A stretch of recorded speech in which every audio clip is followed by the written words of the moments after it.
makita po na nagkaroon po ng constitutional infirmity or rather decision of the Supreme Court na tanggalin yung SULU, meaning kailan i-reapportion pa yung 7 seats.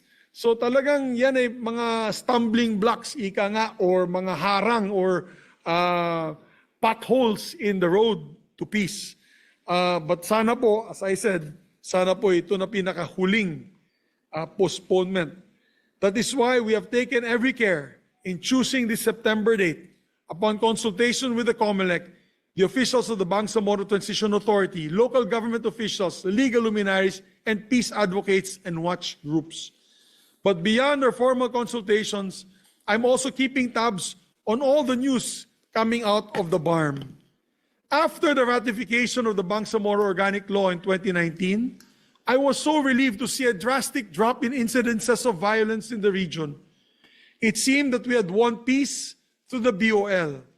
News of terrorism, kidnappings, killings turned into news of investments, poverty reduction, and voluntary decommissioning. And I'm sure the finance chair would take note that the incidences of poverty have drastically gone down in the BARM areas. Talagang, we were so happy to receive the news from the PSA on this, Mr. President. What a big turnaround. When you have peace in the region, development most often will come. Other countries, from our neighbors in Southeast Asia to our partners in Europe, have even studied the BOL and the BARM as a success story in achieving autonomous peace and progress. As a matter of fact, the President today, Mr. President,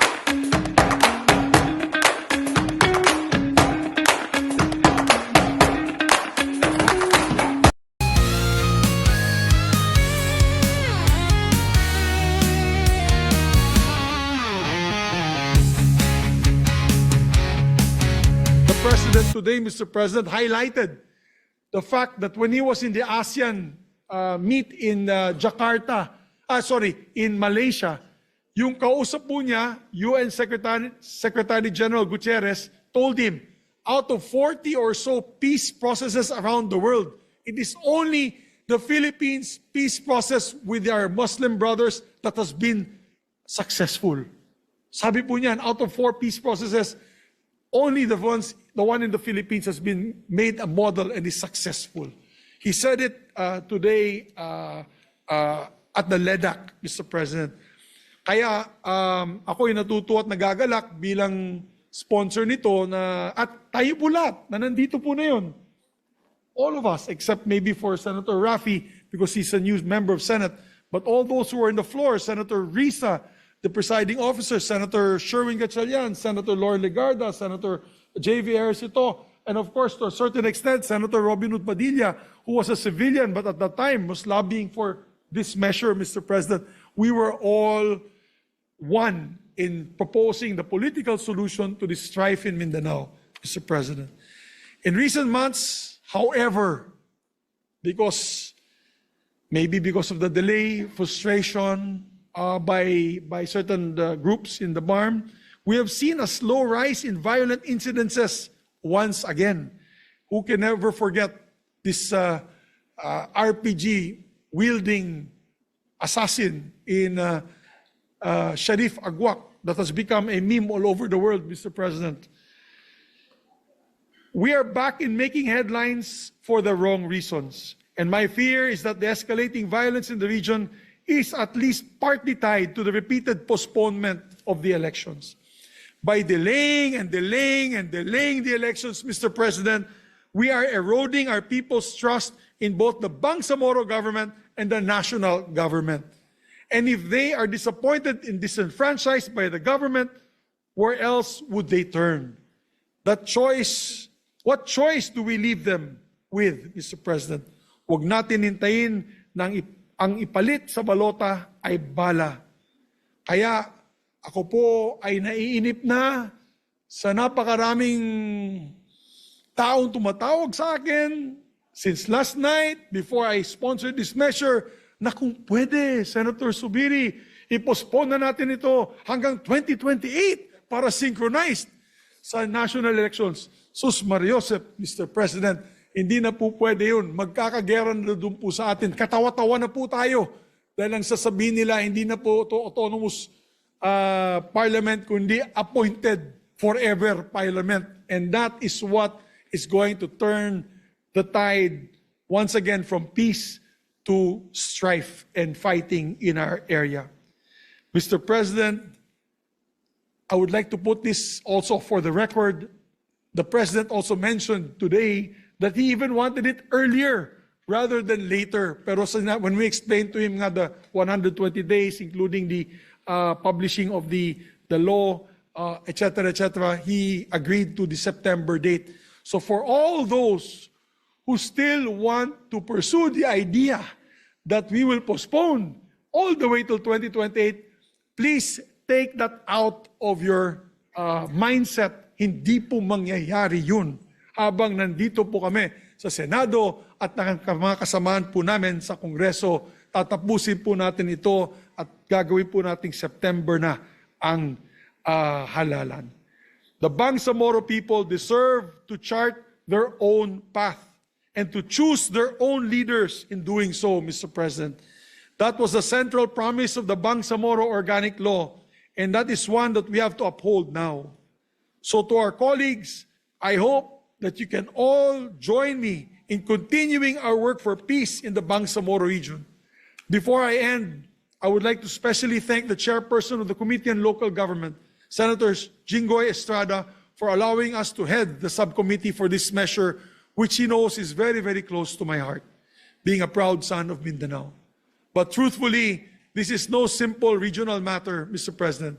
The ability of the BARM to succeed is genuinely, as a genuine autonomous region, is a victory for peace and progress, not just for the region, not just for Mindanao, but for the entire Republic of the Philippines, Mr. President. So let us not delay the vote any longer.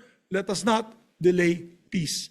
Maraming salamat po, Mr. President. Thank you, Senator Zubiri. And I agree with you that we are already feeling the fruits of peace in the BARM area. I was actually invited to the 7th anniversary of the Special Geographic Area. And before I went there, I took a look at the data. Tama ho kayo na yung poverty incidence in 2018 was 53%. After the Bangsamoro Organic Law, which we passed, na-slice in half ang poverty rate to 24% in 2023. Yung malnutrition rate nila is 45% in 2015. And again, after the Bangsamoro Organic Law, which delivered peace, na bawasan to 34%. So, napakalaking baba po ng poverty incidence, which in turn reduced malnutrition rate. Pero marami pang dapat gawin. Peace is not an overnight activity. We need to sustain it. And one of the most important facets of sustainability is the voice of the people. No? So that's why we look forward to this up-and-coming elections, because this will enable our constituents in the BARM to express their desire on who to lead in the BARM area. So congratulations to this sponsorship. Thank you very much, Mr. President. Thank you so much. Mr. President, we have several colleagues who would like to co-sponsor the measure. May we recognize our distinguished colleague, Senator J.V. Ejercito, our Deputy Majority Floor Leader. We recognize Senator Ejercito.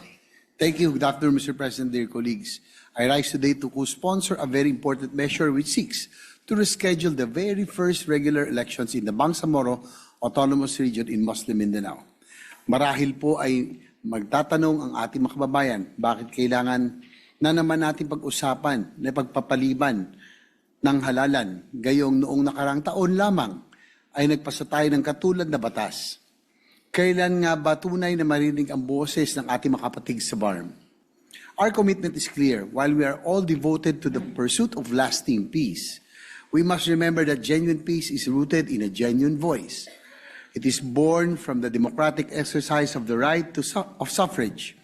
However, Congress also bears the solemn duty to ensure that the legal framework governing the BARM remains inclusive and faithful to the spirit of the Bangsamoro Organic Law.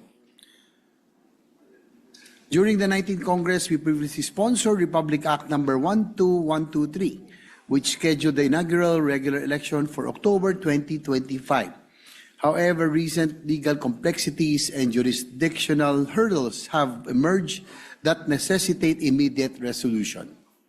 We must view this postponement as a strategic safeguard, not as a hostage of democratic process. We are ensuring that the electoral systems are fully functional, that the constituency is clearly defined, and that no community is left behind in our pursuit of stability and development.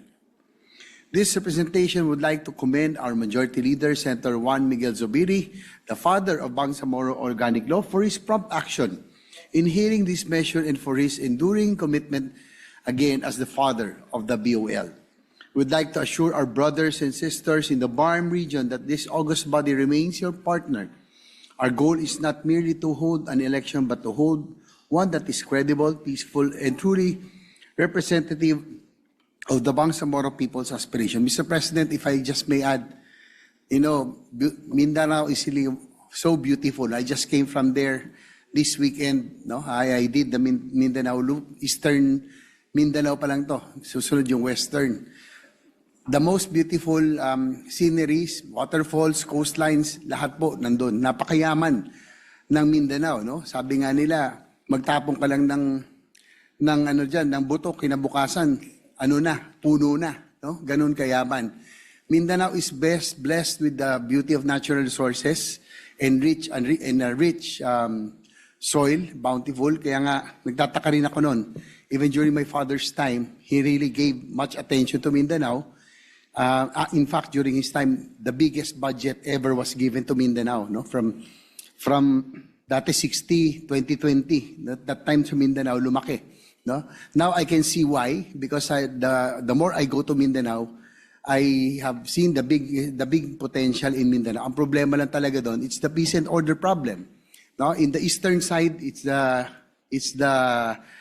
insurrection, no, pong CPP, NPA. Dito sa western side, Central Mindanao, yung secessionist movement, no? From MNLF din, MILF, BIFF, naubos ng letra, ASG, lahat na. The root cause is really poverty. No? A hungry stomach knows no laws. Madali humang hikayat, no? Ang mga rebelde, ang secessionist, kapag gutom po at walang oportunidad. That is why I do agree with what the remarks of you, Mr. President, and also our Majority Leader, that the BOL is not enough. We need to follow it up also with development. Kailangan may makain po, may oportunidad na buksan tayo sa Mindanao. So while we are now about to have the first regular election of BARM officials this coming October, we must follow this up also with development in Mindanao. Kaya nga po yung mga sinusulong po natin, no, infrastructure development that will create growth development areas, spread out the development. Especially, hindi lang dapat Cagayan de Oro at hindi lang dapat Davao ang may oportunidad. Dapat ito maikalat, especially in the BARM region, to have opportunities. Kailangan natin trabaho at hanap buhay para po matigil na at magkaroon na ng tunay na kapayapaan sa Mindanao. Mindanao has the biggest potential. I have traveled the country with my motorcycle, and I can attest that Mindanao is the richest among the islands. Pinakamaganda po ang Mindanao, pinakamayaman po ang Mindanao. Sorry po, pero totoo po ito. It has the biggest potential to be not only to become the breadbasket of the country, but to become the breadbasket of Asia. Pwede tayo mag-export later on.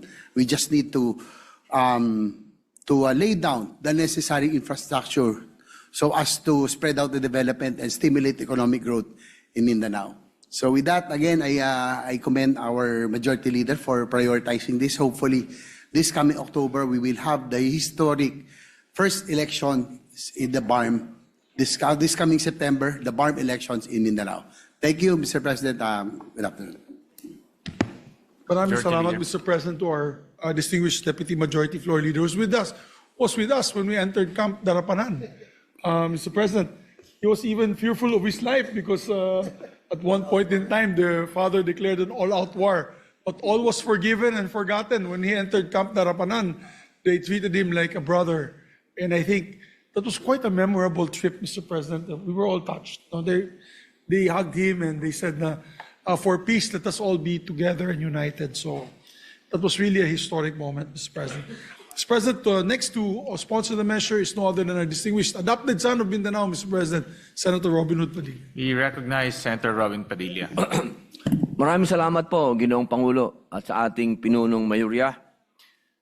Ako po ay buong puso na tumatayo upang i-co-sponsor ang panukalang batas na ito ng ating iginagalang, tinitingala, at tinatawag po naming Godfather of Bangsamoro, ang trabahador ng Senado, ang lakan ng Indigenous at Filipino Martial Arts, Samurai Senator Mig Zubiri. Isang hakbang na hindi lamang teknikal o administratibo, kundi makasaysayan para sa kapayapaan, dignidad at tunay na demokrasya sa Bangsamoro Autonomous Region in Muslim Mindanao o ang BARM. Ang panukalang ito ay malinaw. Itinakda ang unang regular na halalan ng BARM sa ikalawang Lunes ng Setyembre 2026 at tuwing ikatlong taon pagkatapos nito. Ginoong Tagapangulo, ang Bangsamoro ay isinilang mula sa mahabang kasaysayan ng dugo, luha, sakit, pakikibaka, at ngayon ay pag-asa. Naipanalo na po ng Kongreso ang pagsasabatas ng Bangsamoro Organic Law o BOL noong 18th Congress. Sa pangunguna po muli ng aming hinahangaan at sinasaladuhan lakan Senador Mig Zubiri. Itong BOL ang nagbigay ng mandato sa pagkakaroon ng otonomiya ng kumikilala sa hustisya at pagiging lehitimo ng mga mitiin ng mga Pilipinong Muslim at indigenous communities sa BARM. Ito din ang batas na magsisiguro sa kanilang pagkakakilanlan at magbibigay sa kanila ng pagkakataon na pamahalaan ang kanilang sarili alinsunod sa ating konstitusyon. Ito pong panalo natin sa BOL ay siyang naging inspirasyon ng inyong lingkod upang muling magsulong ng mga panukalang batas para sa kapakanan ng ating mga katutubo at indigenous communities. Ang aking mga panukala dito sa Senado para sa mga katutubo at katutubong pamayanan, laging ang BOL ang naging basihan. Ang pag-reset ng halalan sa BARM ay pagkilala na ang kanilang boses ay mahalaga. Kaya dapat itong marinig sa tamang panahon, sa tamang paraan, at sa ilalim na makatarungang sistema. Kaya naman po, kailangan nating gawin itong eleksyon na ito sa BARM. Sapagkat kung walang eleksyon, wala talagang gobyerno. Naglolokohan lang po tayo. Upang mabigyan po natin ng katuparan ang intensyon ng BOL sa pamamagitan ng panukalang ito na nandito po ngayon sa plenaryo. Ako po ay buong galang at nagpupugay na lumalapit po sa lahat ng ating mga kasama dito sa ating kapulungan. Suportahan po natin ang panukalang ito ng aming lakan Mig Zubiri sapagkat ang panukalang ito ay ang daan para sa tunay na pag-unlad ng ating bayan. Senate Bill 1823, ang tunay na pag-asa ng ating bayan. Maraming salamat po. Majority Leader.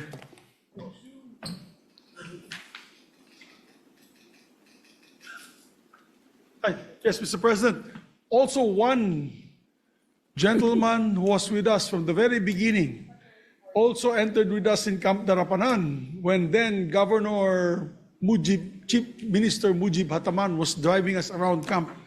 No other than Senator Joel Villanueva, Mr. President, also patron for peace. Mr. President. We recognize the gentleman from Bulacan, Senator Joel Villanueva. Thank you very much, Majority Leader. Mr. President, our presiding officer, I would not like to miss this opportunity to be part of this historic event, especially of the fact that the majority leader, who had been a very influential, encouraged and influenced us to take part in that very historic Bangsamoro Organic Law, which he authored and shepherded in this August chamber. And I agree with most, if not all, of our colleagues here that he is indeed the father of Bangsamoro Organic Law. We'd like to put on record that we fully support this measure. It's about time, Mr. President, that we take part in giving our people in the Bangsamoro region the opportunity to elect their leaders and exercise their right to suffrage. So I just wanted to put that on record that this representation fully supports the enactment of this measure. Thank you, Mr. President, and we again congratulate our majority leader, Senator Mig Zubiri. Thank you, Senator Villanueva. Thank you very much, Mr. President. Sabi ko kay former Majority Leader Joel Villanueva, sabi ko sa kanya, batas natin to, baby natin to. Yes, I was couldn't- also there during Yes, you were the there. I think rounds. in the picture, Mr. President, you were Yes. there beside Maitim pa yung buhok Chief natin. Minister Murad, I think at the time you said it. Also, Ma'am Risa was there. So, grabe pinagdaanan natin ito, sir. If I wrote that book for everybody to see. I put everyone there, what we were all doing. And I could not do it on my own, Mr. President. I may be called the father of the Bangsamoro Organic Law, but I could not do it on my own. For example, on the legal issues, we asked our minority leader, Senator Frank Drilon, to head it together with Senator Coco Pimentel, was also there to head the legal issues, the constitutional issues, the setting up of the Supreme Court, the Bangsamoro Supreme Court. Especially the parliamentary form of government, Form of which is government. a novelty at that time. Which was declared constitutional, Mr. President, by the Supreme Court. So we have a working parliament in the Philippines, Mr. President. Maybe something that we can study in the future. Within a Mr. President. presidential system. Yes, within a presidential system. Kaya ang kailangan talaga nila na yung, Mr. President, yung mandato. We need to give them a mandate. It's very hard to work if you have no mandate, Mr. President. I am a living proof and example of that. Because when I won in 2007, questions on my credibility as a senator was raised. It was so difficult to work. Even if I was the trabador ng Senado, people will look at you na wala ka namang mandate ng tao, ganito, ganyan. So when I resigned in 2011, for me, that was like it was a ton of bricks off my shoulders because I really wanted to just go through the process and run again and seek a mandate. Kaya mahirap po yung dinadaanan ng mga members of parliament na yun. Puro mga pakiusap lang yan para ma-appoint. So they're not really genuinely elected by the people of BARM. Kaya we are hoping now the people themselves can make that decision and then they can really vote in people that have the mandate of the Bangsamoro region. And that's what I was saying, Majority Leader, that to sustain the peace efforts, the people should have a buy-in. And the Yes. buy-in is to be able to vote for their leaders. Yes, Kung wala ho yun, mahirap po i-sustain for a long time. Yes, Mr. President. I totally agree with you, Mr. President. And that's why this is historic. And as a matter of fact, if we pursue these elections on September of 2026, maybe on the first inaugural Congress of the Bangsamoro Parliament, we should be invited, all of us, because we were instrumental, Mr. President, in this. This will be a very historic occasion indeed after the elections. Mr. President, we also have two other colleagues who wish to sponsor. No other than also an adopted Bai and also an adopted Muslim leader in the BARM territory, very well respected by the members of BARM, Mr. President, no other than Senator Lauren Legarda. We recognize the gentle lady from Antique, Senator Lauren Legarda. Thank you, Mr. President.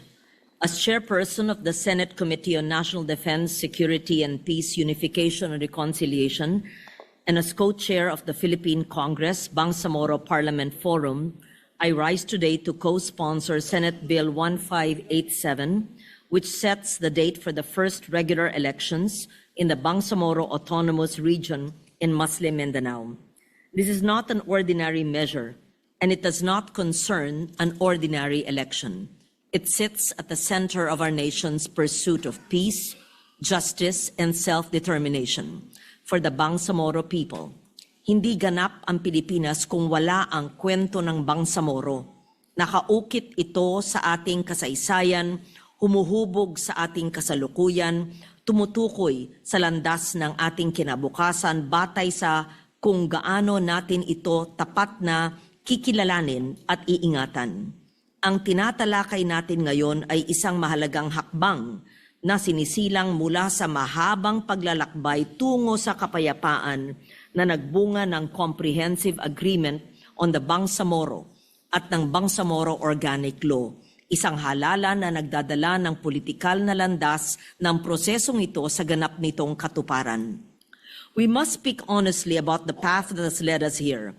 Under the BARM alone, excluding its predecessor, the ARM, elections have already been postponed 4 times, first in May 2022 under RA 11054, in May 2025 under RA 11593, in October 2025 under RA 12123, and most recently March 2026 pursuant to the directive of the Supreme Court in GR numbers E02219 and E02235. Ang mga pagpapaliban na ito ay hindi nangyari ng walang dahilan, subalit sinubok nito ang pasensya at nagdudulot ng kawalan ng katiyakan sa ating mamamayang matagal nang naghihintay na ganap na maisakatuparan ang kanilang mga demokratikong karapatan. Esteemed colleagues, we honor the men and the women who labored across generations to make today's peace possible, from negotiators and legislators to community leaders and ordinary citizens who refused to surrender hope. Because of their sacrifice, the Bangsamoro now stands on the threshold of an election that will finally allow its people to fully exercise their right to suffrage and shape their own parliamentary government. Malinaw at simple lamang ang papel natin dito ngayon. Ang tiyakin ng eleksyon sa BARM ay maganap sa pinaka-maagang panahon. That is why I support this measure which identifies the earliest feasible date for a fair, orderly, and honest elections in the BARM region. For these reasons, I respectfully co-sponsor Senate Bill number 1587.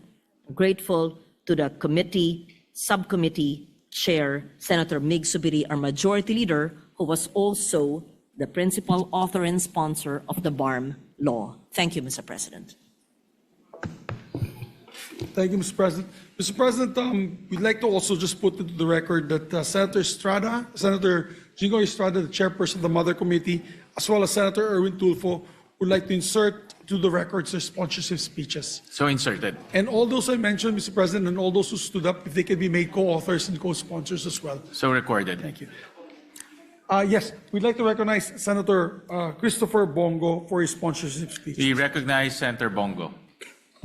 Mr. President, I rise to co-sponsor this measure resetting the first regular elections in the Bangsamoro Autonomous Region in Muslim Mindanao to September 2026. Ako po ay isang Mindanaoan rin po. Ako mismo ay saksi sa kaguluhan ng mga nakaraang taon. Mr. President, I support our majority leader, Senator Mig Subiri, who is also the sponsor of the Bangsamoro Organic Law. Naalala ko noon, talagang problema ang peace and order sa Mindanao. Talaga pong magulo talaga doon. Kaya naman po isa sa mga naging prioridad ni dating Pangulong Rodrigo Duterte ang pagsulong sa mga karapatan ng mga kababayan natin sa BARM. We want to have a just, inclusive, and long-lasting peace in Mindanao. Yan naman po ang aming pinangarap noon pa sa Mindanao. Katahimikan po. Through the Bangsamoro Organic Law, we have laid the groundwork to foster peace and stability in the Bangsamoro. With that, Mr. President, with that said, we should also acknowledge that BARM needs our continued support. Nagsimula na po ang BARM at kailangan itong patuloy na suporta ng Kongreso para tuluyang maging matagumpay. Mr. President, sana po ang postponement na ito ay sana ay para sa patuloy na maitaguyod ang kapayapaan at kaunlaran sa BARM. Hindi lang po para sa kapatid nating Moro, kundi para sa buong Mindanao. Maraming salamat po, Mr. President. Salamat rin sa ating Majority Leader sa pakikipaglaban po sa Bangsamoro. Sa BARM region po. Noon pa man, maalala ko, 2018, 2019. Sana po'y makamtan na natin ang ating inaasam na kapayapaan po sa Mindanao. Maraming salamat po, Mr. President. Maraming salamat, Mr. President. At gusto ko pong ilagay din on record, Mr. President, Senator Bongo was also pivotal in this measure because he was secretary at the time. This was after the Marawi siege, and he was the president's special assistant. I remember that one afternoon in the Senate lounge, hindi pa po ako majority floor leader, I was just a mere member of the Senate. I received a call from then Secretary Bongo. And when I answered it, he passed the phone to then President Tatay Digong Duterte, Rodrigo Duterte, and he passed me when he passed the phone, and I was caught in shock kasi I didn't realize that the president was going to talk to me at the time. Then sinabi po ni Presidente, Sen Migs, ikaw ay taga Mindanao, napakalaga po nitong panukalang ito, kakatapos lang ng Marawi siege, kailangan na natin ituloy itong political process na hiningi po ng MILF, MNLF at lahat ng armed groups para matigil na po ito ng pangmatagalan. He told me that, and I gladly agreed, and I said, Mr. President, it will be an honor for me to do the sponsorship. Because at that time, it was Senator Coco Pimentel, the Senate President, who filed the bill first. But being the Senate President, he could not, of course, sponsor it on the floor. And I gladly accepted. But that was spearheaded by a call of Senator Bongo. As a matter of fact, shortly after, a week after, he called me again, Mr. President. Secretary Bongo called me again. Because apparently we filed the wrong version of the BTL. The BTL, mali po yun. Yun yung hindi nilang gusto. Yun yung lumang BTL. At ang gusto po ng taga-MILF is yung bagong BTL na. And so I refiled. I filed the new version. I pulled out the old version and filed the new version, Mr. President. And so even Senator Bongo at the time, Secretary Bongo was deep also into the discussions and the passage of this measure. So finally, what they worked so hard for, it was a signed bill by then President Duterte. Finally po, Secretary Senator Bongo, magkakaroon na po ng halalan sana itong September at meron na po tayong final birth to a new set of elected parliamentarians at the BARM. After 8 years. I think the President signed it 2019. So almost 8 years. So yun lamang po, Mr. President, to let our colleagues study the measure further, I move to suspend consideration of the same. Is there any objection? Hearing none, the consideration, Senate Bill the 1823 is hereby suspended. Maraming salamat po, Mr. President. Mr. President, I move that we transfer from the calendar of ordinary business to special order Senate Bill number 1822 under Committee Report number 28. I so move. Is there any objection? Hearing none, the motion is carried. We ask the Secretary to read the title of the measure. An act instituting a national plan of action for the care, support, and inclusion of persons with autism spectrum disorder, appropriating funds therefore. Mr. President, I move that we consider Senate Bill number 1822. So moved. Is there any objection? Hearing none, Senate Bill number 1822 under Committee Report 28 is under consideration. Thank you very much, Mr. President. Mr. President, this is a happy bill. Again, sponsored by a person who is the sponsor of many happy bills, together with the other members here in this chamber, Mr. President. And I think it's equally as important as all the bills that we mentioned earlier. May we recognize the distinguished sponsor and chairperson of the committee, Senator Risa Hontiveros. We recognize Senator Risa Hontiveros for her sponsorship. Salamat po, Mr. President. Mr. President, gaya ng ibang mga kondisyon, ang autism ay hindi bihira at hindi rin ito hindi nakikita. Ngunit sa kabila nito, ang mga taong may autism ay madalas nananatiling hindi tahasang nakikita sa ating mga sistema at institusyon.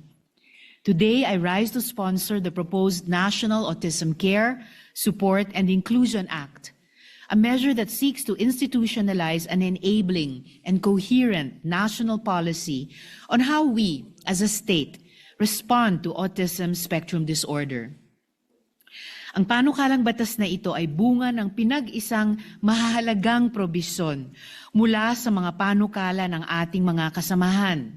Majority Leader Mig Zubiri, Senators Jinggoy Estrada at Camille Villar, Health Committee Vice Chair Bongo, Senior Vice Chair J.V. Ejercito, at Senators Raffy Tulfo, Mark Villar at Joel Villanueva, na iisa ang layunin.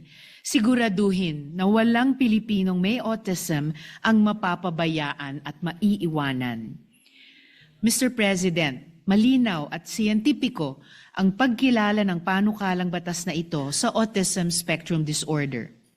Kinikilala ang ASD bilang isang neurodevelopmental condition na may mga hamon sa komunikasyon, pakikipag-ugnayan at mga paulit-ulit na kilos o interes, alinsunod sa pinakabagong Diagnostic and Statistical Manual of Mental Disorders. Mahalaga ito sapagkat ang tamang pagkilala sa kondisyon ang unang hakbang sa tamang tugon. Isang tugong nakabatay sa agaham, ebidensya at pag-unawa. Hindi sa haka-haka, hindi sa stigma at hindi sa maling akala. Sa ilalim ng panukalang batas, mini-mainstream natin ang autism sa pambansang antas. Itinatatag nito ang isang National Plan of Action for Persons with Autism Spectrum Disorder. Isang malinaw at pangmatagalang plano na mag-uugnay sa lahat ng kaugnay na ahensya ng pamahalaan sa pamumuno ng National Council on Disability Affairs o NCDA bilang lead agency. Hindi ito dagdag burokrasya. Sa halip, inaayos nito ang umiiral na sistema ng pagtugon sa ASD. Nililinaw ang mga tungkulin, pinagtitibay ang koordinasyon, at itinatakda ang malinaw na rules and roles ng bawat ahensya para sa mas sistematiko at tuloy-tuloy na serbisyo. Ang NCDA, katuwang ang DOH, DepEd, DSWD, DOLE, mga LGU at iba pang ahensya, kasama ang civil society, autism self-advocates at mga magulang, ay magtutulungan upang matiyak na ang mga serbisyo para sa ASD ay hindi kanya-kanya, hindi putol-putol at hindi pa bago-bago. Isang buo, inklusibo at tumutugon na sistema ng suporta mula pagkabata hanggang pagtanda.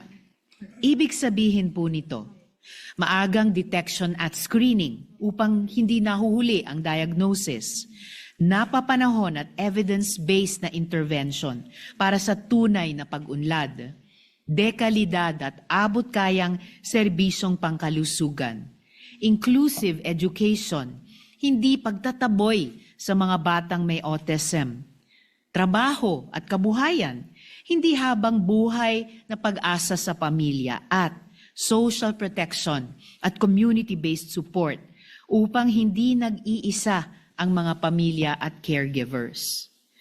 Mga bagay na dapat sana ay basic, ngunit sa matagal na panahon ay nakakaligtaan sa samut-saring dahilan. Mr. President, nagpapasalamat din tayo sa mga magulang self-advocates at mga katuwang, lalo na ang Autism Society of the Philippines at kanilang mga Autism Angels sa kanilang walang humpay na advokasya.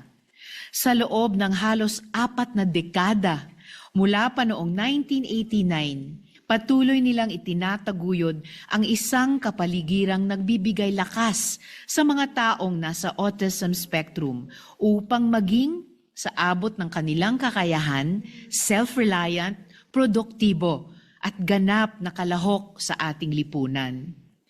Let this measure be our collective contribution to supporting persons on the autism spectrum and their families. Malinaw ang mensahe ng panukalang batas na ito. Ang isang makatarungang lipunan ay yaong nagbibigay daan, hindi hadlang, sa potensyal ng bawat Pilipino. Kaya Mr. President, dear colleagues, umaasa ako sa inyong pagsuporta para sa mabilisang pagpasa ng National Autism Care, Support and Inclusion Act.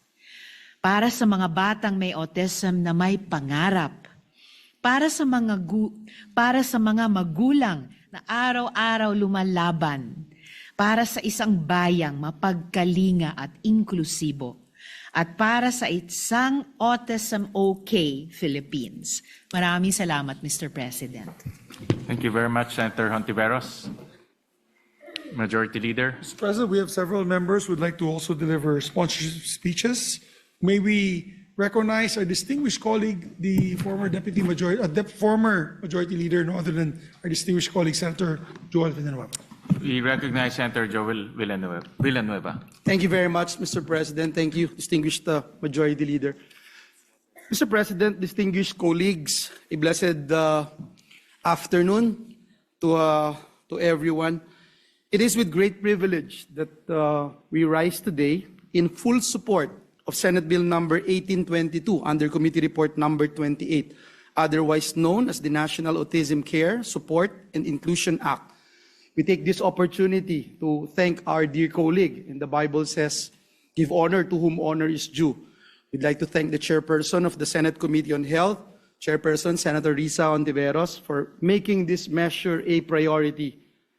We are proud co-author of this bill, Mr. President, not only because of its relevance and urgency, but because this is an issue that is deeply personal to us. Not too long ago, Mr. President, this representation made mention about this representation's personal experience.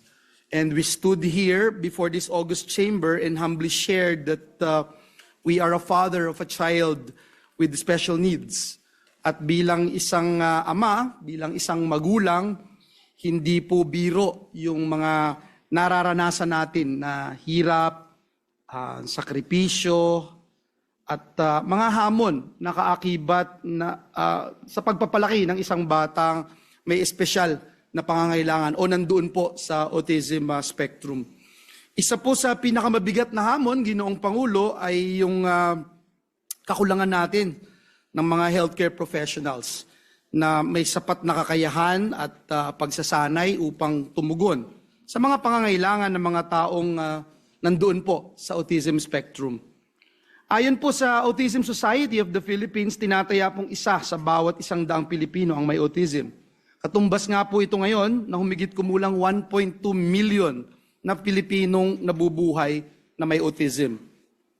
Lubos po na nakapanlulumo, Ginoong Pangulo, kapag tinignan natin yung mga numero sa ating paligid dahil po sa kasalukuyan, iilan lamang po ang mga developmental pediatricians, child neurologists, therapists, child psychiatrists, and psychologists na may kakayahang magbigay ng diagnosis, angkop na interbensyon, at patuloy na pangangalaga para sa mga taong nandoon po sa autism spectrum.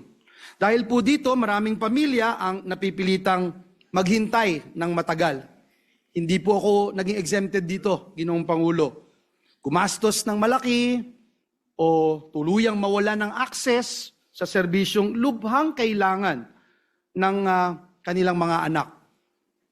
truly, Mr. President, I can relate to what our kababayans are experiencing. In fact, Mr. President, if you look at the journal article entitled The Economic Costs of Childhood Disability, authors Mark Stabile and Sarah Allen emphasize that raising a child with a disability carries both immediate and long-term economic consequences. They identified three distinct types of costs. Una po yung direct costs arising from the disability itself. Pangalawa, yung indirect costs borne by families as they adjust their lives and provide care. At yung huli, yung long-term costs that affect the child's future economic opportunities and productivity. Mr. President, these findings are reflected in our own national context. The Department of Health itself acknowledges that persons with disabilities continue to face significant barriers in accessing health services. These include high medical costs, the limited availability of specialized services, physical and structural barriers, and the shortage of health professionals with adequate training and expertise. Mr. President, these realities make one thing clear. Families cannot and should not carry this burden alone. As the saying goes, autism does not come with an instruction guide. That is precisely why we must step up by responding with compassion, commitment, and concrete laws and programs for every person on the spectrum. Mr. President, again, let me put into the records of this August chamber my full support for these meaningful and sustained interventions that will help share, ease, and ultimately overcome the weight of this complex responsibility. It is our prayer that the formulation of a national plan of action for autism spectrum disorder will help in institutionalizing appropriate, coordinated, and inclusive social support, not only for persons with autism spectrum, but also for the families and caregivers who stand beside them every single day. In addition, Mr. President, this bill will complement Republic Act number 11650, or the Inclusive Education Act, which we also co-authored and co-sponsored, especially with our chairperson, Senator Sherwin Gatchalian, who is presiding today, and was eventually passed into law in 2022. So, Ginoong Pangulo, maraming salamat pong muli sa ating mga kasamahan, especially kay Senator Risa, Mr. President, at sa ating mga kasamahan dito sa Senado. Pagpalain po tayong lahat ng ating Panginoong Diyos. Thank you. Thank you very much to Senator Villanueva. And Mr. President, to also deliver their sponsorship speech is no other than our Deputy Majority Floor Leader, Senator J.V. Ercito, Mr. President. We recognize Senator J.V. Ercito, our Deputy Majority Leader.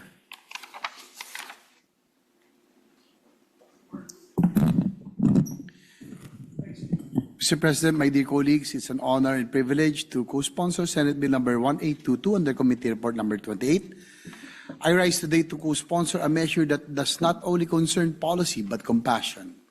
We are for legislation like this that was not only crafted by our collective representatives, a measure that does not Recognize Senator J.V. Ercito, our Deputy Majority Leader.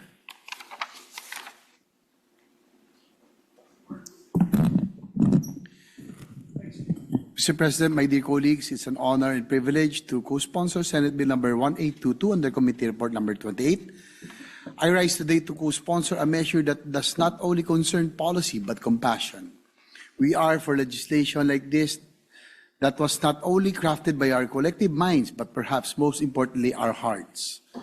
This humble representation would like to commend and congratulate Senator Risa Ontiveros for championing this landmark legislation. Through her leadership, this bill has moved a step closer towards fruition. Its realization will be a testament to the Senate's commitment to provide care, dignity, and inclusion for all Filipinos. Today, we take a moment to honor and recognize the parents and families who lovingly and patiently care for children with autism. Your strength, dedication, and quiet sacrifice often go unseen, but they never go unnoticed.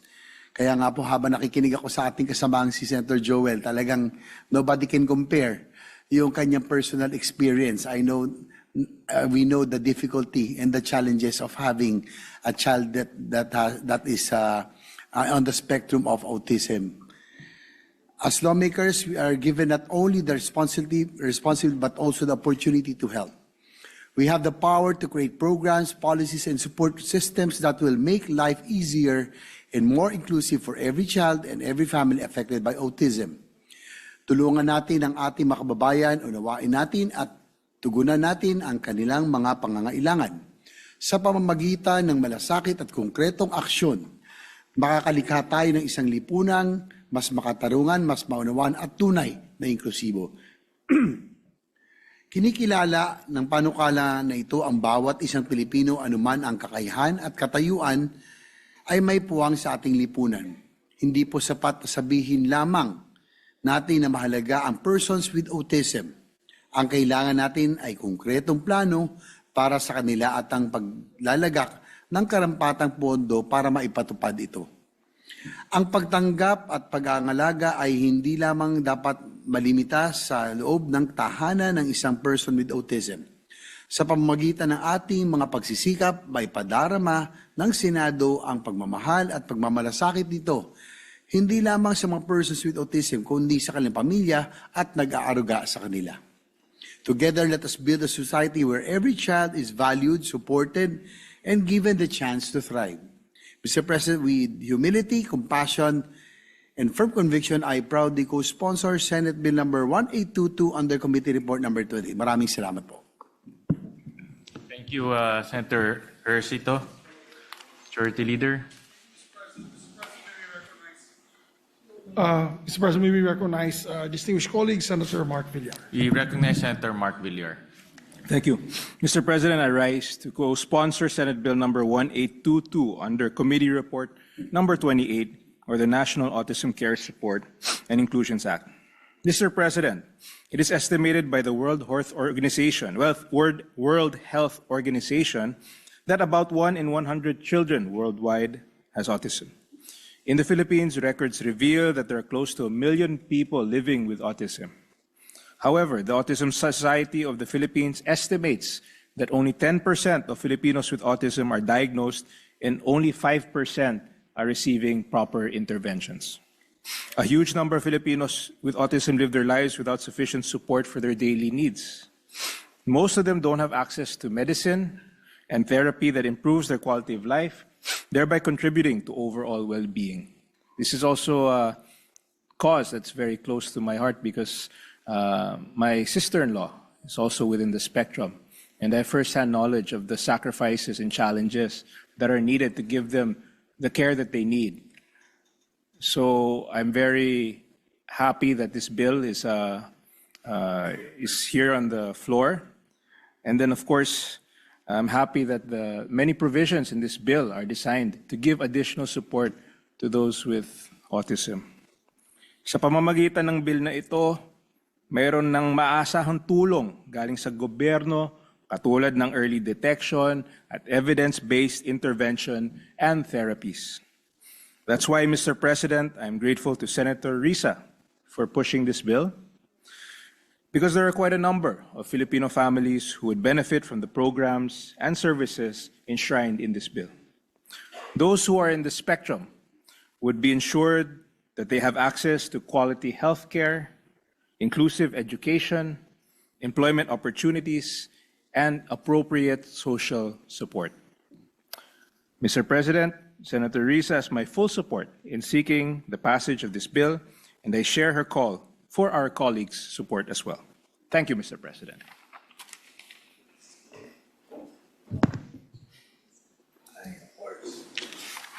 Thank you, Mr. President.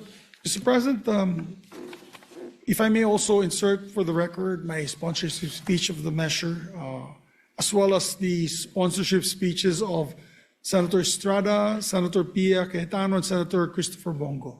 President. So recorded. I will also, Majority Leader, I will also insert my co-sponsorship So Senator speech. Gatchalian as well. Yeah. Yes, Mr. President. Thank you. With that, Mr. President, to allow our colleagues to study the measure further, I move to suspend consideration of the same. Any objection? Hearing none, Senate Bill number 1822 is hereby suspended. Thank you, Mr. President. Mr. President, our dear colleague, Senator Robin Hood Padilla, would like to avail of the privilege hour. May we recognize him, Mr. President. We recognize Senator Robin Padilla for his privilege speech. Maraming salamat po, Ginoong Pangulo at sa ating pinunong mayorya. A'udhu billahi minasyaitanir rajim. Bismillahirrahmanirrahim. Alhamdulillah rabbil alamin. Bismillahi wassalatu wassalamu ala rasulillahi. Assalamualaikum warahmatullahi wabarakatuh. Mga kapwa ko senador at sa sambayan ng Pilipino, ako po ay tumatayo sa pulpitong ito sa bisa ng isang pribilehiyo. Ito po ay hindi pang press release lamang. Hindi po ito pang social media postings. Ito po ay pagharap sa katotohanan. Dahil sa dagat na dapat nagdadala ng kabuhayan at transportasyon, may mga kababayan po tayong hindi na nakabalik sa kanilang mga tahanan. Nais ko pong ibahagi ang account ng mga survivors mula sa trahedya ng MV Tricia Kirsten 3 noong ika-26 ng Enero 2026. Kami po ay nagtungo at nakipagpanayam sa mga survivors, pamilya ng mga nananatiling nawawala at pamilya ng mga pumanaw. Kami rin po ay nagtungo sa sinasabing maaaring pinaglubugan ng passenger vessel sa ibinigay na direksyon po ni Attorney Sahili noong linggo, ika-1 ng Pebrero. Ginoong Tagapangulo, ang MV Tricia Kirsten 3 ay isang passenger ferry na pag-aari po at pinatatakbo ng Allison Shipping Lines Incorporated. Sakay ang daan-daang Pilipino, mga nanay, tatay, estudyante, manggagawa, mga bata, na ang hangad lang ay makatawid, makarating sa kanilang pamilya at gampanan ang kanilang panlipunang responsibilidad. Sila po ay bumiyahe mula Zamboanga City patungong Hulo, Sulu. At sa kasamaang palad, lumubog po sa karagatan malapit sa Baluk-Baluk Island, Basilan. Ang trahedyang ito, Ginoong Pangulo, 51 na po ang kumpirmadong patay. Nasa 316 ang kumpirmadong nailigtas. Salamat po sa pagkilos ng ating mga rescuer at sa mga lokal na bangkero at mangingisda na unang nag-abot ng kamay. Ngunit, kahit may nailigtas, hindi nito nabubura ang sakit. May mga pamilyang nag-aantay pa rin. May mga pamilyang ang hinahanap sa gabi-gabi, araw-araw, ay katahimikan at hustisya. Nagpapasalamat po tayo sa probinsya ng Basilan at sa siyudad ng Isabela City. Sila po yung mga unang rumisponde sa rescue. Ang Allison Shipping Lines Incorporated ay nasa industriya ng shipping mula pa ng ito ay itatag noong 1976. Ang mahabang panahong ito sa operasyon ay dapat sana'y nagsilbing garantiya ng ligtas na conduct ng maritime activities. Subalit, ayon mismo kay Secretary Lopez ng Department of Transportation, nasangkot ang Allison sa 32 insidenteng pandagat mula noong 2019, kung saan ang pinakahuli ay ang paglubog ng MV Tricia Kirsten 3. Noong 2023 lang, nasunog ang isa pa nitong barko na MV Lady Mary Joy habang patungong Hulusulu. na may sakay na mahigit 249 na pasahero, kasama po ang crew. 33 po, 33 pasahero po ang nasawi sa nasabing insidente. Ginoong Pangulo, bakit po ito nangyayari? Sa ilang ulat, sinabi po na overloaded daw. Sa ibang salaysay, sinabing may kakulangan sa manifesto o may mga pangalan na wala sa listahan. May nagsasabing maalon. May nagsasabing